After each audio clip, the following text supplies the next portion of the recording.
Hey everyone. I, 27, male, and my ex-girlfriend, Mindy, 25, female, had been together for 2 years, but then, she ghosted me for no reason last month. She and I met each other at her friend's party 2 years back, and after dating for a couple of months, we made things official and have been together ever since. I really liked her and I think she's been the first serious relationship that I've had in my life. Before her, of course, I'd been with people, but no relationship of mine had lasted for so long, and I would end up losing interest in a couple of months, or they would end up breaking up with me because they wanted something different from life. But with Mindy, everything was very different, and I don't know how to explain it, but she was just special. These past 2 years were probably the best ones of my life because I was just so happy with her. I thought she was happy with me too, but then, a couple of months ago, she started acting really weird and distant from me. I tried to get to the bottom of it, and I tried to have a discussion with her about this several times, but she just kept telling me that she was busy with work and so, she didn't have enough time for me.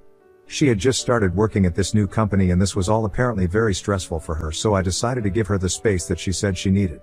I tried not to feel bad about it, but deep down, I was very hurt with the way that she was acting. She would be working long hours, or at least she claimed that she was, and she barely even spoke to me anymore. For the past couple of months, it really felt like she had completely lost interest in me or the relationship and was taking me for granted. And then, 1 month back, she and I got into a really big fight one night.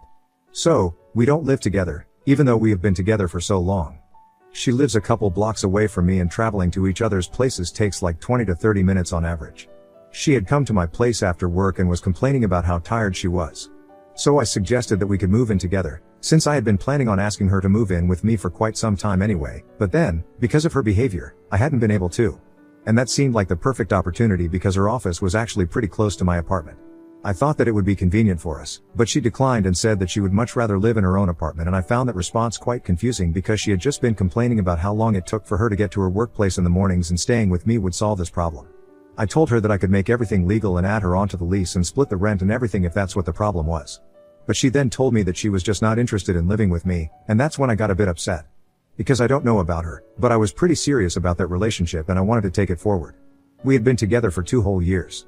I thought that it would be the right time for us to move in together and take this relationship to the next level. I could understand if she was not ready yet, but then, we had to at least talk about it because I wanted to know what she felt about me or if she was even serious about me. I wanted a life with her, and if she did not want that, I needed to know it because I wanted to be with someone who was on the same page as me. Or at least I needed to know that she would be on the same page as me at some point, if not now.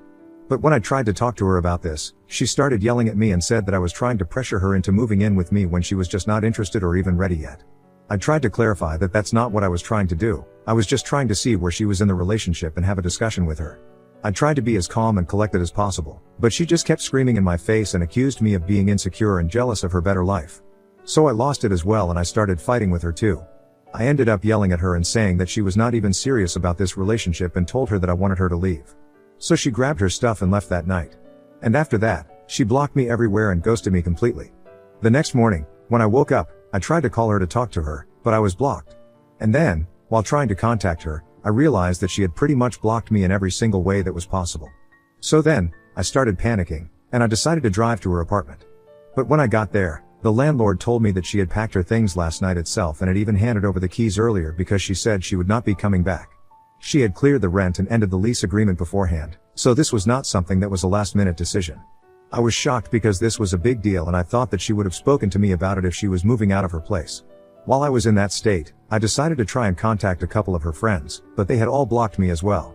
So I decided to speak to a few mutual friends, and they said that she hadn't spoken to them in the last few weeks and they had no idea what I was talking about. To sum it up, nobody was able to help me at that point, and it was very easy for her to me because a couple of days after that fight, she just went off the grid altogether. We had a few mutual friends who let me know that she had deleted all of our social media accounts and was not responding to any messages or phone calls. So even if they had been able to tell me what she was up to through social media, we wouldn't have the opportunity to do that anymore. I tried to do everything in my power to get her to talk to me for 2 whole weeks, but after that, I was forced to give up because it was a dead end. I tried to talk to her parents, but even they had blocked me. Then, I tried to visit them, but they refused to even open the door to me and said that they would call the cops if I disturbed them anymore. None of her friends were willing to speak to me and I had to give up. I had been acting like a madman for 2 weeks and I was just so grief-stricken that I didn't know what to do with myself anymore. All I could do was go to work and then wait for work to get over so I could get back to searching for her. I knew that she did not want to be found, which is why she had blocked me and gone off the grid, but I just wanted to talk to her one last time. Even if she wanted to end things with me, I wanted her to at least say that she wanted me out of her life because we had been together for 2 years. I deserved a proper breakup and some closure. I felt like I'd become completely psychotic, and after realizing that she was not coming back, I had a mental breakdown and knocked myself out after polishing off a couple of bottles of wine. I know this might sound weird to a lot of people, but the way she was treating me, I literally felt like somebody had died, and I was dealing with that sort of pain. Anyway, after 2 weeks and that terrible hangover the day after I finished those bottles of wine, I decided to finally give up hope and tried to move on instead of getting back to her. For the past 2 weeks, I've been focusing more on work since my quality of work had declined considerably when I was trying to deal with the breakup. But now, I had no choice but to focus, or otherwise, I might have ended up getting fired from my job as well. After coming back from work, I would not speak to anybody and just try to take my mind off of everything by reading a book or watching some TV show or whatever. I was trying to be better, and I'm lucky that my friends and family were there to support me. They kept checking in on me and would text me every morning and every night to make sure that I was doing fine, so that helped. But in spite of my best efforts to move on, I was still feeling really low, and I would end up crying myself to sleep because of how much pain I was in emotionally. I just really missed her and wanted her back, no matter what she had done to me.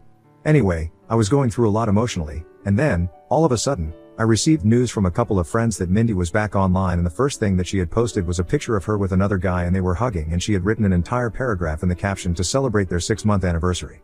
I received screenshots of that post from several people, and I was in shock because I had never even imagined in 1,000 years that Mindy would end up cheating on me.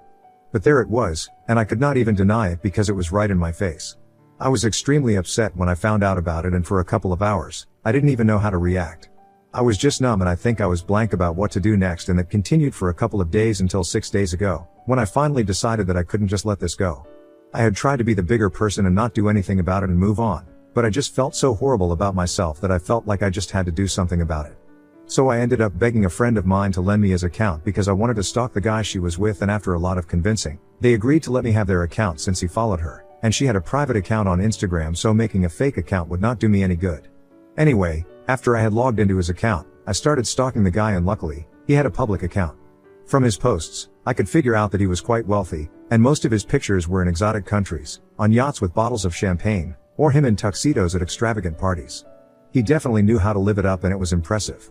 After stalking him for some time, I realized that recently, for the past couple of months, Mindy had been featured in every single one of his posts. Her face was never in any of the pictures that he posted with her, so I guess that's how nobody was able to figure anything out. But I could see her hands in a couple of photos because I recognized a tattoo that she had on her wrist. And in some photos, they had their feet put together. Just glimpses of her here and there, and then finally, there was the anniversary post with both of their faces in it. And I could see that he was really into her, just as I had been. When I realized that, I don't know what happened, but before I could even think about what I was doing, I logged out of my account and into my own, and then, I found the other guy's account and sent him a message about Mindy.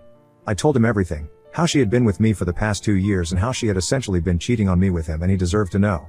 I even attached proof, screenshots of the two of us talking to each other while she was supposedly with him, and then even pictures of the two of us. Just to make sure that he would actually believe me, and then, I waited.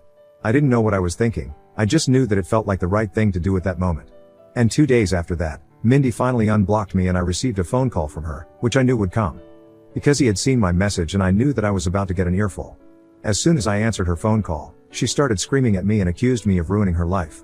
She said that I was just jealous of her, yet again, which I don't even understand, because why would I be jealous of her?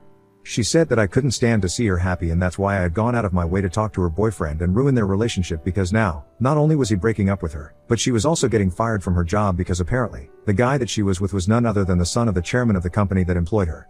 And he had complained to his father about whatever had happened, so now she was getting fired. To be honest, I don't know how they can do that. I'm pretty sure this can open them up to lawsuits, but regardless, she is still getting fired and she's blaming me for it. So Ida for telling my ex-girlfriend's new boyfriend that she had been cheating on me with him? Update 1. Hi, thanks for the love on my original post, you guys. It's still difficult for me to deal with what's happening right now, knowing that she cheated in spite of being with me for so long. But I'm trying to get my act together because I know she's not worth my tears, so I have even started looking for a therapist. I want to deal with my life better so I can completely move on and heal from this. It's been 6 days since Mindy contacted me, and because you guys said that I did not need to beat myself up for what happened, I decided to block her. She was wrong about everything that she said. I'm not jealous of her, and I'm certainly not the kind of person who cannot stand to see my ex happy. I'm just the kind of person who doesn't appreciate being cheated on, that's it. So I've blocked her, and now, she can be as mad as she wants to, but I'm not gonna let it bother me because that's what she did to me when I was heartbroken.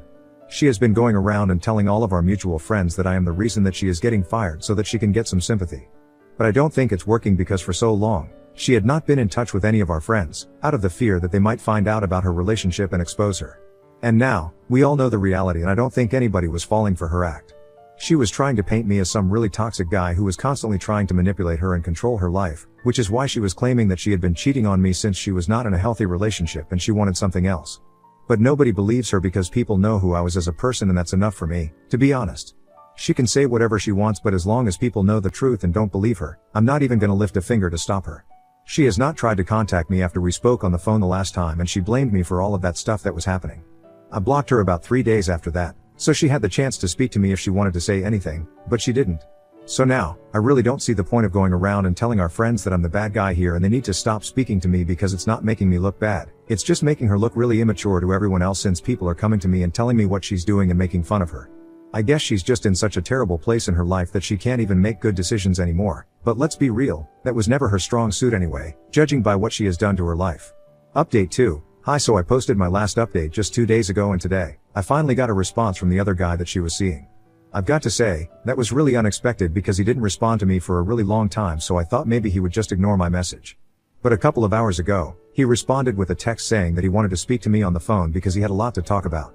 After thinking about it for a few minutes, I decided to give him my phone number and within 15 minutes, he called me.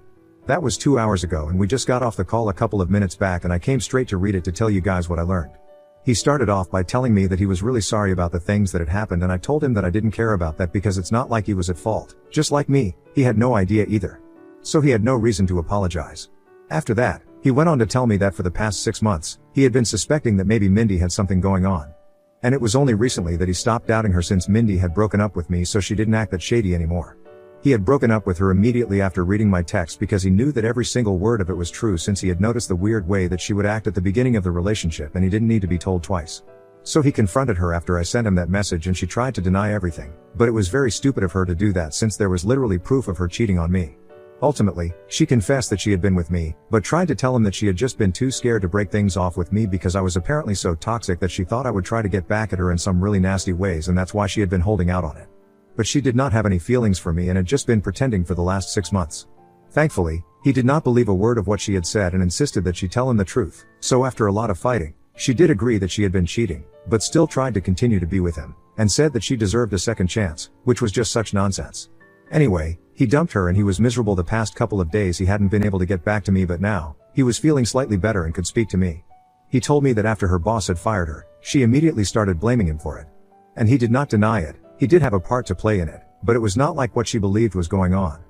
The company actually wanted to fire her a really long time ago because she was just plain bad at her work and most of the time, other people in her department would have to pick up her slack. However, ever since she started getting involved with him, she had been getting away with this because he would fight for her and insist that they keep her. But now, he had spoken to his father and the head of her department, so they were letting her go, and he didn't want to fight for her to stay in the company anymore. I thought it was fair enough. It was definitely not what she thought was going on. Mindy strongly believed that she was only getting fired because she had been caught cheating, which might have been against the laws of the company because that's her personal life and it's nothing related to the company or her job. But now we know the truth, that she had been bad at her work anyway, and was going to get fired, but her boyfriend had been delaying it. Now he just wanted to talk to me and ask if I would be willing to testify for them if she actually decided to file a lawsuit and I agreed without a second thought. He said that they would only need my help in the most dire situation, so he was hoping it wouldn't come through, but they need to have all bases covered, just in case. After getting that out of the way, we ended up talking about her for almost another hour until he had to go and I've got to say, he seems like a really fun guy and I know it sounds crazy, but I would really like to be friends with this person. He was constantly making jokes and I swear, I was laughing so hard every time he made a comment about Mindy and our situation right now. I guess it's easier for him to make light of the situation since he was with her for only 6 months, and I was with her for 2 years, something that he even made a joke about. But anyway, I feel much lighter now, to be honest. I haven't been able to speak about this so openly with anybody else, since I wanted to maintain my stance that I'm not going to talk crap about my ex. But this was actually fun and I've even saved his number and I think he has, too. Update 3. Hey, so it's been 2 weeks since my last update, and just as I had expected, Mindy has decided to file a lawsuit against her employers for wrongful termination. I wouldn't say it was wrongful, to be honest, knowing what I do now. But it's fine because she's just going to lose her own money because I'm positive that she's not going to win this case. I'm keeping that to myself for now, though, since I wanted to waste her time and money, and energy. Her other ex-boyfriend, let's call him Nick, is the one who contacted me a couple of days ago and told me about it. Just in case they need me, I'm gonna be here on standby for them because I would love the opportunity to screw her over like she did to me. Mindy has still been harping on about how I ruined her life and trying to gain sympathy from everybody else, but I think everybody stopped speaking to her at this point and I'm glad for that. She did not contact me again, but her parents definitely did, to try and guilt trip me into feeling bad. They called me up a couple of days back and I answered their phone call because I really wanted to know what they had to say. Since the last time that I tried to talk to them, they didn't even let me inside that house and told me that they would call the cops on me if I tried to bother them again. So this was going to be interesting, and when I answered my phone, I didn't say anything and let them do all the talking. They told me they were sorry for the way they had behaved last time. They claimed that they were not sure how to deal with the situation, so they just wanted to stay out of it. However, now that I had gone out of my way to do this to her new relationship, they wanted me to try to fix this. They brought up completely irrelevant things, like how Mindy and I had been together for so long, something that they should have reminded their daughter instead of me. And said that I should at least respect our past relationship and not do this to her. I tried to tell them that this was not my fault, but they were just not ready to listen. They even claimed that they had always thought of me as a son, although I highly doubt that they would ever tell their own son to leave them alone, or they would call the cops. Anyway, after hearing them out, I told them that there was really nothing I could do to help them because it was the company's decision to let her go and not mine. So even if I went ahead and deleted all the messages that I had sent earlier, which I couldn't do, it would be pointless. Then they hung up on me and did not speak to me again, and I'm honestly relieved because I don't have anything to say to them either. Update 4. So Mindy and her employers were able to come to an out-of-court settlement, but even then, she didn't get much. It was pretty easy for them to prove that Nick was actually the person who was saving her from being fired because they had reports on her and all of them were negative since she had started working there. It's a miracle she didn't get fired earlier. Anyway, she just got $3,000 out of this, and I'm pretty sure that that's not what she was looking for, so she must be really disappointed. And she's probably even more pissed than disappointed because a couple of days back, Nick and I met for lunch. He said that he was near where I worked, so while I was on break, we just decided to go out and grab lunch together. Over the course of the past few weeks, we have become really close and have been talking to each other a lot. Even apart from the whole Mindy thing, we have a lot of things in common, and I really feel like he's my long-lost brother because it's creepy how well we get along. I guess Mindy cheating on us really did us both a favor because now, we know each other and she has been mad about it for quite some time now since she keeps talking about how betrayed she feels to her friends, and even her friends have been texting us to have some shame and have been saying that they know that we are just talking about her, which is not even true. To be honest, we have a lot of other things to talk about apart from her as well. Anyway, from what we have heard, she is unemployed right now and has gone back to living with her parents because so far, she had been living in an apartment close to Nick's place, and he was actually paying for it. But after they broke up, obviously he was not going to continue doing that. He even had the grace to let her stay there for another week, but then, he had to tell her that she was going to get evicted because she wouldn't be able to afford the kind of rent that the place had, and he was not going to be helping her out anymore. So she moved out, and, since then she has been living with her parents. Life really sucks for her right now, and I'm very happy about it. I know that I said I didn't want to be the kind of person who can't stand to see my ex happy, but Mindy is the kind of person who doesn't even deserve to be happy. For so long, she had been gaslighting me into believing that I was a problem, but I guess we all know who it really was. Anyway, I'm not gonna let her dictate my life anymore, and I'm gonna try and just fix everything for myself now.